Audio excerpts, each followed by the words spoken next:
Hello, in this video I'm gonna show you how to beat level 37 in IQDungeon.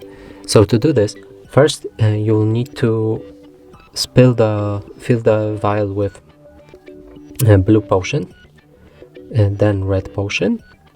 Then you need to take the tentacle free of potions vial, then fill it with red potion, then fill it with pink potion, and then take the eye vial and fill it with the pink potion, and then the mushroom vial and fill it with the blue potion.